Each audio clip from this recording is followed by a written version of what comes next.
So today's word of wokeism is representation.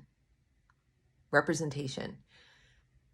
It has a lot of connotations, doesn't it? And when we think of representative government that we're supposed to have in America, we think of something representing an idea or a concept or whatever. But representation in the woke lingo apparently means a stand-in for an entire group of people, not just an individual, but a group of people. Because in the world of woke, there are no individuals. There are only collectives. And even those collectives are just part of a larger collective that they're trying to build, which is where we're all the same. So they're sort of leveraging these subgroups that we allegedly belong to so they can make revolutionaries who are very angry about their lack of representation in the power hierarchy, so the power and privilege hierarchy. And then once they get good and mad and start fighting back and destroying everyone who is causing them this alleged harm, then they'll be ready to be melded in with the larger collective of everyone who's apparently neutered and decolonized of all of their unique individual qualities. They don't see it that way yet because they haven't thought that far down the line and they don't understand history very well about where these things have been tried before. China, Mao.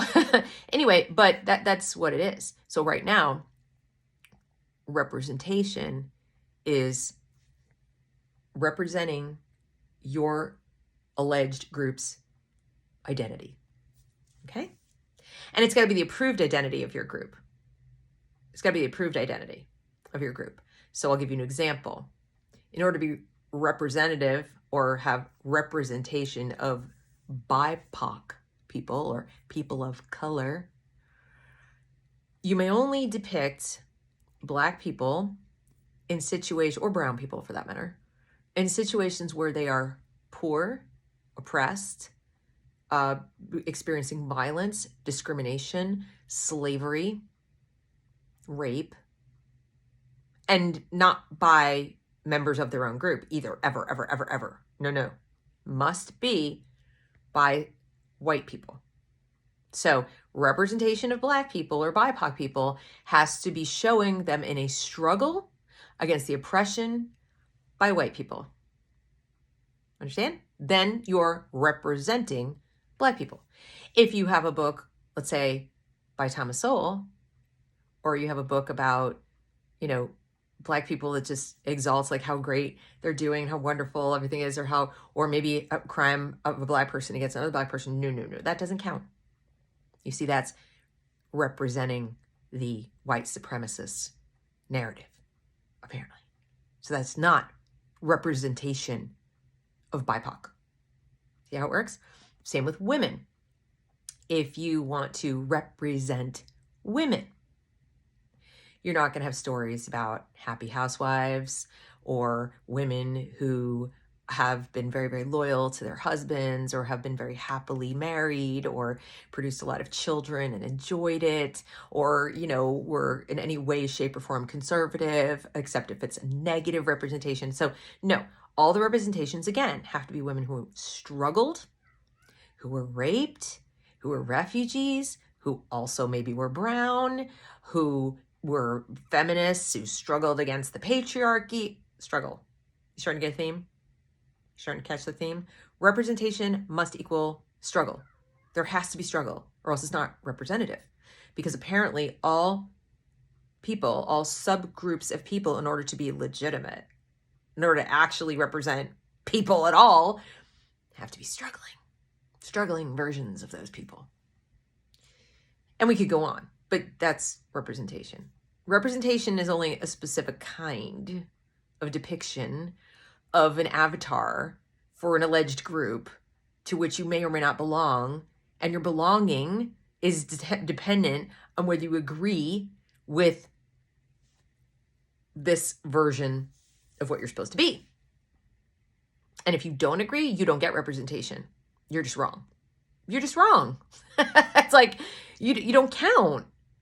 Or it's assumed that you've already been represented. Your point of view is already in there. It's already in the library. It's already in the curriculum. It's already there. It's been there for hundreds of years. So therefore we need to get it out. That's what decolonizing is, but it's a whole separate video. So representation is only for representing the new critical social justice version of you.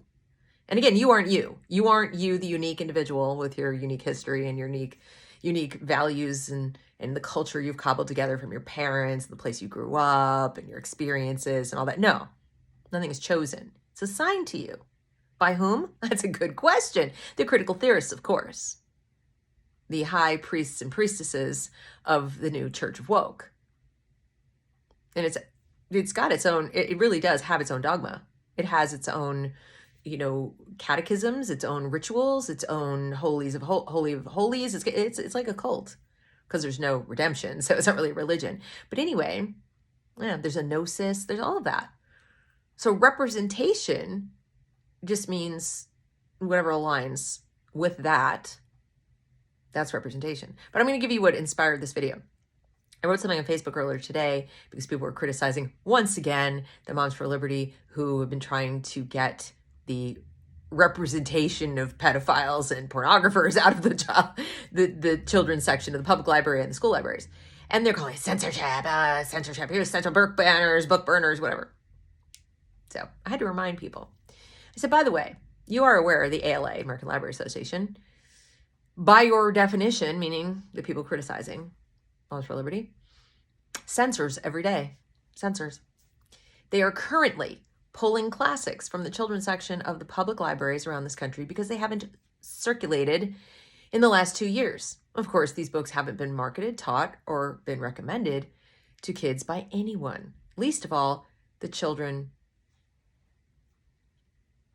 in that past 2 years. So like in this past 2 years, they haven't come and said, hey guys, you should read these classics. The modern reader doesn't want them, we're told. They didn't go seeking them out all by themselves. They don't know they're there, but they didn't go seeking them out. So they don't want them. That's what we've concluded. So out they go to make room for more modern titles that are more representative of what it is they want, allegedly, these kids, what the kids want. And I said titles like This Book is Gay and more by Ibram X. Kendi. And I said, are they censoring? No, they're curating, which is true. They're curating. But you're fine with that. Why? And the first response I get is, y'all hate representation. Interesting. So somebody says, y'all wish that were true. And the person says, it is. You literally just demonstrated it. Was there another reason you selected that specific title other than your hate and bigotry? Neat gaslighting, though. Woke projection never fails, as James Lindsay says. Never fails.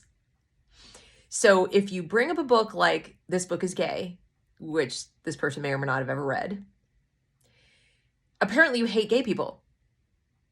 If you're gay and you're watching this, do you think that not liking a specific title that happens to provide middle school children with instructions on how to set up a Grindr account so they can have sex with adults is hating gay people? Because I don't. Do you think that not liking the messages in Ibram X. Kendi's books and not wanting them shoved down our kids' throats constantly equals racism against Black people? Is Ibram X. Kendi representative of Black people? Is that like, that's how it works? If you're Black, Ibram X. Kendi is your guy? He represents you? Is that true? I gotta tell you, if somebody stood up and said, I represent all women, I'd be like, oh, hell you do. You don't represent me. Hillary Clinton tried to do that. I was like, no, you don't. And nor does somebody who wanted to stand up and say, I represent Jews. No, you don't. You represent your damn self. You don't represent me. Nobody. No, I don't even sit here on this channel and say I represent parents. I represent me, my point of view. If you happen to share my point of view, super. If you don't, okay. But I don't sit here and arrogantly purport to represent you. I don't. I only represent myself and anyone out there who happens to agree with me most of the time. Then maybe I sort of represent you. but I wasn't chosen by you to represent you. You haven't asked me to represent you. You haven't like elected me to any position to be your stand-in. And nobody elected the people who wrote those books either. And I would even argue that when we elect people to be our representatives, that doesn't mean they literally represent us in every possible way. It just means we're sending them to do a job hoping they represent our views. But I think we've learned that's folly. They often don't do that. They represent their own interests or the interests of their party or the interests of their donors or whatever. And we might be a distant 500th or something on their list of priorities, we being the little people, the voters.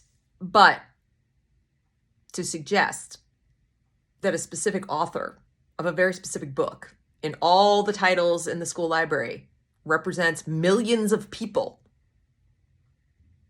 is beyond ludicrous. It's beyond ludicrous. And to sit there and tell me that because I have a problem with people who curate in porn and sex how-tos for kids who are literally jailbait, they're in middle school. And that's even for heterosexual relationships, okay? That somehow I don't want representation. I guess my next question would be, what's so great about representation? Why would you want it? Why do you want to be an avatar? Why do you want books in there? Now, I can hear somebody in the audience saying, well, Deb, I mean, if the school library contained no books at all that featured Black characters, as an example, that would be bad. Like, yes, it would, I guess, because that would be weird.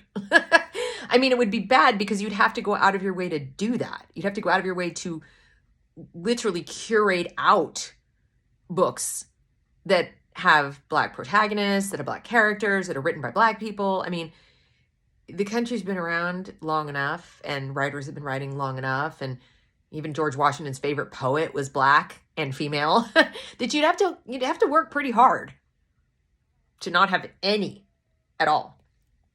The same with books that don't have any characters who are gay, don't have any stories about gay people, weren't written by gay people. David Sedaris, for example, you'd have to remove all of his books.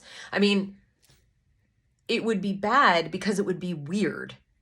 We are a diverse society. The arts are particularly diverse when it comes to writing, especially fiction, poetry, that sort of thing.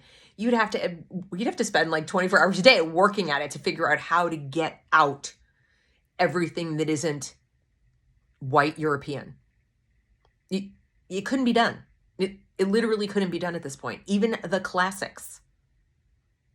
You'd have to remove them all. You'd have to remove them all because classic literature, believe it or not, features pretty diverse characters. People will just knee-jerk think that it doesn't, but it does. All different socioeconomic classes, different nationalities. There's tons of world travel in there. They encounter all different kinds of people with different religious views. It would be nearly impossible to achieve that. So representation is pretty much the default position in any collection of literature that spans the past, even if you just went the past 200 years and only in America, only written in English in the first place, you still would have a hard time not having some representation. So if what you're saying then is, I want more, I want it to exactly mirror the population. So demographically, if there are 13% Black people, we should have 13% of the books in the library be written by Black people. My question is going to be why? Why? 13% of the population didn't literally write books. You're also insulting that 13% by saying the only art and the only literature they can enjoy, benefit from, or seek out is written by or about people who look just like them, have their similar life experiences. And you can only be similar. They're not going to be the same. Why? I've read books written by people who have absolutely nothing in common with me and love them. As I just said, George Washington's favorite poet was a Black woman. So, it's absurd. This notion that representation is an objective good, that we don't stop and think about what it is that we're trying to represent. Are we really representing people? when we do that, are we just representing skin color or representing superficial characteristics about people or the environments in which they lived? I am not my socioeconomic status. I am not my race. I am not my gender. I'm a human being. So you can't represent me. Only I can do that. And even I can only do that a little bit. If I sit down and write a book, there are going to be things in that book, whether it's fiction or nonfiction, that I put in there that I don't even realize consciously represent my voice. Someone else is going to get something out of it that I didn't even intend to put in there. I might actually represent someone else's feelings as well as my own, and they may not have anything in common with me. This has happened so many times, and it's why we used to read classic literature.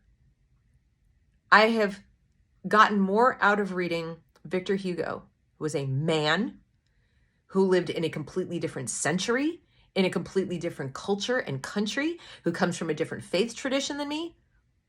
And when reading that book, when reading Les Miserables as an example, I have felt more feelings, like just all different kinds of feelings. I felt more in tune with the ideas and the thoughts that he put down on paper than I have reading books written by other women who are American, grew up at the same time as me. This notion that you can't get something from someone else because they're not like you, it's false. But we walk around assuming it's true. Well, it has to be representation. We have to be representation. Why? Answer that question. No, really, objectively answer the question. Why? Is it because you don't want to make people feel bad? Is it because you genuinely think there's value in difference for difference sake? Even if what they're saying is all the same message? What if the writers made up all the colors of the rainbow and every religion known to man, and they came from the four corners of the earth, but every single book was about the same thing? Is it representative? Of what? Of what exactly? Of that idea, perhaps. But that's not what they're saying. There's this notion that if you look different from someone, or if you come from a different background or a different place in the power structure, that what you produce is inherently different in a good way. And when I say different, I mean like you must be below. Because in order for something to be representative in the way that they want, that they mean you hate representation, it must be struggle literature. It must depict white people, or whatever the dominant culture is, and the dominant gender, the dominant sexuality, the dominant whatever it is, the norm must be depicted in a negative fashion.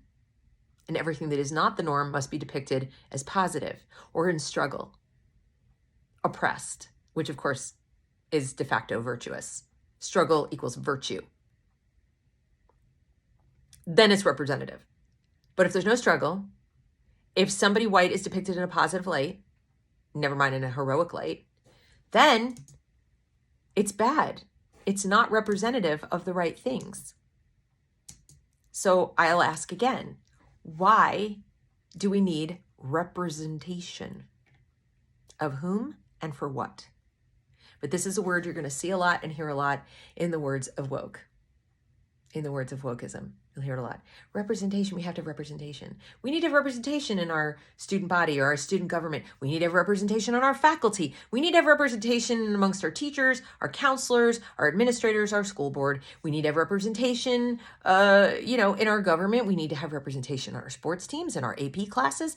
Everywhere. It's a big thing, representation. And most parents go, oh yes, of course, we should absolutely. I agree. Why? Why? And if you're going to straw man me and say, well, so you're okay? What if the entire student body in the freshman class of Harvard was Asian? Okay. What about it? Unlikely to happen, but what about it? And why would I have a problem with that? Why should I have a problem with that? But they all be Asian. Well, first of all, what's Asian? Define Asian and how you know that someone is Asian. I'll wait.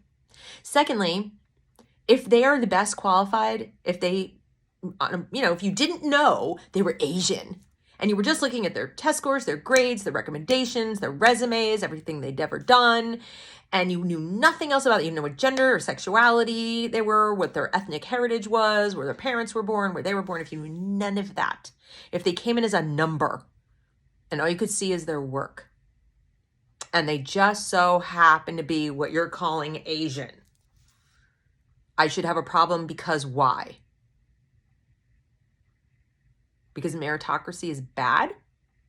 Because you don't want the best people going to the best schools so they can develop the best skills and come out and be their best selves that way? You don't want that. Why? Why is that bad? Why is suddenly the only thing that shouldn't be represented skill, aptitude, talent?